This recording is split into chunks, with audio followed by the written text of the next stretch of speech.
Hey everyone, welcome back to another video. So in today's presentation, we are going to talk about how to make more money and better ROI for your store using the likes of Facebook ads and retargeting. So let's just dive right in. So let's start with an introduction. I come across a lot of ecom brands that use Facebook ads to drive traffic to their ecom stores, and no doubt it's one of the best ways to acquire new customers and sales for your brand. But I also notice an issue with these brands when they use Facebook as an ads platform, and the issue is the structure of their campaigns. It's simply not just about creating an ad copy with a creative and targeting that gets more customers and sales. It's also down really to how you structure your campaigns and the various engagement touch points or visitor events you receive with your brand essentially from this traffic. So if you don't structure your ad campaigns properly, you're going to have a hard time understanding what works and how to scale out your campaigns to drive more customers and sales to your store with better ROI.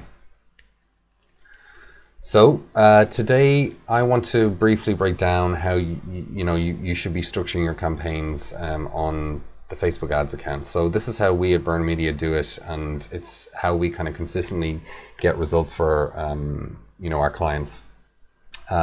This is how you drive targeted traffic to your site and how you increase sales for your store using a sales funnel that includes cold audiences and different levels of warm audiences. Okay, so this process can be pretty complex, but today I'm just going to go over it in simple terms, and there can be a lot more to it really within each segment. So maybe in a later presentation I might go over that in a more complex kind of version. So with that being said, let's just dive right in. So prospecting, top of funnel campaign, cold audiences. First up is the prospecting campaign. So this is okay, so you need to consider your top of funnel campaign is where you do your testing and driving cold audiences into the beginning of your funnel and testing different combinations of ad creative and audiences. Okay, so with your prospecting campaign, you'll only be targeting cold audiences who have not engaged with your brand before. Okay, so no customers, no social media followers, engagers, events on site, that kind of thing. Okay, so interest or behavior based targeting, lookalike audiences, demographics, etc. Okay, this will be your focus as you garner more like-minded audiences into the beginning of your sales funnel. So you're starting from cold here, as you can see on the right. You're getting people into your funnel, and these are people that don't know you at all from Adam basically, and you are trying to nurture these people down your funnel where they hit warm, they hit hot, and they become existing customers and hopefully repeat customers. So to continue on, things to keep in mind for top of funnel ads. Okay, so when it comes to the theme of your ads, your message should convey the direct impact the product offers towards your target audience. So speak to your audience directly and be on point. The creative in your ad that you use within the ad, should show the product and how it solves a problem and sort of fills like a need or desire in a concise way. Okay. The audience should recognize what it's all about within the first, say, 3 to 5 seconds. Now, video is usually a better option as it does a better job of demonstrating what the product does.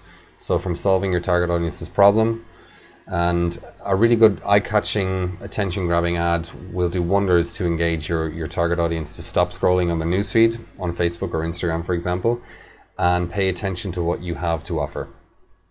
So your video should be able to sell the benefits of your product. Okay, so paint the picture of what their life would look like if they purchased the product. It's not so much about the product you're selling, but rather the kind of transformation from point A to point B, which is like the pain, struggle, discomfort, or challenge they're experiencing, and the transformation then is to relief, pleasure, good feeling, that kind of thing. So this is what you want to convey. So when it comes to the ad copy, you can use a similar formula to what we use. This is one of a few that we would use, but this is a kind of a formula you can sort of maybe use in your own campaign. So the formula is HANSO+C. So let's just kind of break that down. So H stands for hook. you need to hook the person, problem, and pain point they're experiencing, okay? It's the headline of your ad copy, and it needs to be, it needs to do a good job of grabbing your audience's attention. You can always test a headline within the couple of first seconds of your actual video creative as well, okay? So this helps to, you know, draw your target audience into digesting the actual ad further, okay? So A stands for agitate, and sometimes it's a good idea to agitate the actual pain experienced by the problem. So test the idea of using copy that agitates the problem and pain points that come from this problem, okay? This can help to keep your audience's attention, engagement, and unearth feelings of displeasure, okay? So you can also demonstrate the pain points within your video ad creative, and using visual demonstration can help to better acquire the attention of the target audience. So perhaps it's more so than the ad copy itself, really, okay? But as with anything in marketing, you do have to test your ideas and see what actually resonates with your audience. Now, N stands for need. Now you can create feelings of need and desire within the actual ad copy by explaining what life would be like if they, you know, sort of eradicated that problem that they're experiencing. So conveying feelings of pleasure and transformation. So here you can try to sort of turn your prospect's pain or pleasure points into a burning need for what you have to offer, essentially, okay? Then S stands for solution. You've called out the problem and the pain points of your audience, created maybe a desire and a need for what life would be like without the pain points being currently experienced, and now you want to sort of present your solution. So your solution, of course, is your product. And it's the sort of bridge that takes your audience from point A, which is pain, to point B, pleasure. So it's all about selling the end result at the end of the day. And then you have O plus C, which stands for offer and call to action. So here you want to make an offer that will sort of really make these cold audiences want to, you know, visit your site. So click from the ad to your actual web page. So if you can, why not create something irresistible that's specific to these first-time would-be customers? So they would actually find it, you know, difficult passing up on the offer, okay? So stack the value on your offer, so the ratio of cost versus value is value heavy. Now, you don't have to use all these elements to make up, you know, your ad. What you should be using is the likes of H, S, O, and C as compulsory elements, as these are important to the success of your ad getting attention and, you know, getting clicks to your website. That's the whole goal, really. So at this stage of your sales funnel, you have to remember that these cold audiences most likely don't know your brands. So you engage with these audiences by calling out their problems, desires, pain and pleasure points, and how you can bring solutions for them. And it's how you emotionally engage and garner attention from people who have never heard from you before. And it starts a conversation and intrigues your target audience to delve a little deeper into what you have to offer and what your brand is all about, okay? Now, as you probably heard before, it takes a number of touch points from a prospect before they become a customer. So this means that most of these cold audiences that you're targeting, they won't purchase your offer right away until they, you know, build more trust and become more familiar with your offers and your brand. So in the next few segmentations of your sales funnel actually becomes a lot more interesting as we move from cold audiences into sort of warm and hot traffic. So from cold audiences, we move into remarketing, which is middle of funnel campaign audience, and this is like audience one. Okay, so they're not cold, they're more warm. They kind of know maybe a little bit more about you. So let's just explain here. So with this part of the funnel, you want to show ads that are specifically tailored to people who are engaging with your brand. Okay, so you've got a couple of options in this case. You can target people who are following your brand on Facebook and have engaged with your content in recent times. And you can also target people who have viewed certain content on your Ecom store, such as product pages, but did not, you know, take any other actions such as add to cart or complete a purchase. Now, with this part of your funnel, you want to keep a few things in mind with this type of warm audience. So target only audiences who are following your Facebook or Instagram pages, engage with your content, watched your videos, and visited your website. This type of warm audience is familiar with your brand and is digesting more of what you have to offer. So they may not have purchased from you before, but at least they have some sort of form of familiarity with you. And when it comes to the ad copy, you need to use some objection handling type of messaging to push the audience a little further down your sales funnel. So what are some of the objections you have about your offers that that keep prospects from moving further down your sales funnel? You most likely will figure this out, from past experiences with customers that you've dealt with. Okay. And some common objections that shoppers have when purchasing from brands online are things like, so number one is trust. Your brand needs to come across as trustworthy and reliable. Number two is like misunderstanding the value from your offer. So be very clear on the value and benefits that are being offered to your target audience. Pricing. Be clear upfront with total costs of your offer, like taxes and shipping, etc. Lack of social proof is another issue. So show other people that are similar to your target audience benefiting from what you have to offer. So this improves your credibility and trust. You can do this through testimonials and reviews. And you have window shoppers. So you'll always find these sorts of people. The best way to encourage this group is to engage further. Is through a special offer, and at minimum you want to be acquiring their email address, so you can sort of remarket to those people over time. Okay. And remove any risk. Take away risk involved when it comes to your target audience's decision on making a purchase with you. So money back guarantee or even a free trial of your product will help to remove any sort of risk of losing money and will increase the chances of sales conversion.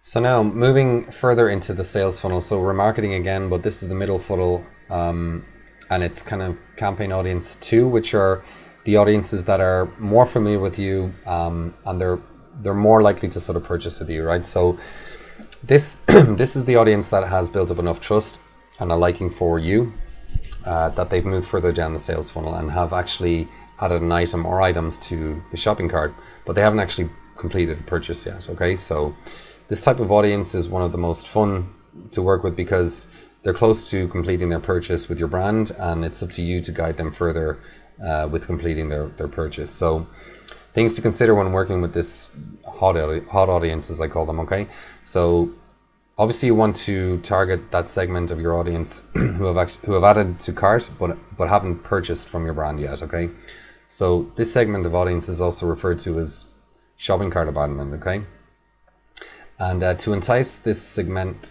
to complete their purchase, you can offer added value in the form of, say, discounting, free shipping, or added gift or service. Okay, and it really depends on your market. Additional value does help to draw them back to completing a purchase, and scarcity and urgency on a valued offer is also a good way to have this audience sort of complete their purchase. So, and you can also use, or you can also include user-generated content that shows other people using the product and having a successful sort of outcome. So this type of content can be very powerful and sort of persuading. All right, guys, so now we move into remarketing, but it's the bottom of the funnel now. So audience 3. So these are the customers. So last part of your sales funnel when running ads is marketing to existing customer base. So these guys are the holy grail of your segmentation efforts, and the ones we concentrate on the most, as they bring in more value to our business than any other segmentation. Okay, so not only have they purchased what you have to offer, but they also stand a much better chance of purchasing again from us now that we've earned their trust and delivered on the value to them. Okay, so you can offer an upsell to help increase the value of their transaction, as well as increasing the value and end result they're looking for. Or how about a cross-sell that can also deliver a better end result? So things to consider when working with this segment. You can get creative about the ads here. So show your customers a thank you image, for example, a personal photo of your product, a video of you thanking them for purchasing, etc. Okay, and this increases the brand recognition, loyalty, and the decrease of returning customer rate. Okay, so it offers the beginnings of a great customer care experience. So as mentioned before, test the idea of offering a cross-sell or upsell to your customers. Sweeten the deal by offering a value-heavy offer. This gives you a chance to immediately increase your average order value, as well as nurturing the lifetime value of your customers. So a bonus tip when segmenting your audiences, guys, right? So we've talked about the idea of segmenting your audiences within your sales funnel, and the importance of doing that will help you drastically in terms of communicating to the different behaviors of audiences within your sales funnel. Now, doing this correctly will increase your sales conversion and return on investment for your advertising budget. But you got to make sure that you use exclusions for each segment of your funnel. So, for example, when you're prospecting to cold audiences, don't forget to exclude your warm audience. When you're remarketing to warm audiences, don't forget to exclude hot audiences and etc. All right, guys. So we've hit the end of the presentation, the conclusion of the Facebook ads tutorial today. So if you'd like help with this in your marketing to increase your sales and your ROI, so please reach out, as we'd be happy to have a chat about that and see if we can sort of work anything for your business. So, but essentially these are the sort of stages, the segmentation of your funnel. So you've got a top end funnel, and the more that they engage with your brand, whether that's through your social media profiles or on your actual website itself, you've got to segment those audiences, because the more actions that they take, the more the warmer they are to actually making that purchase on your site. So that's it. I hope it was helpful today, and we will see you guys in the next video.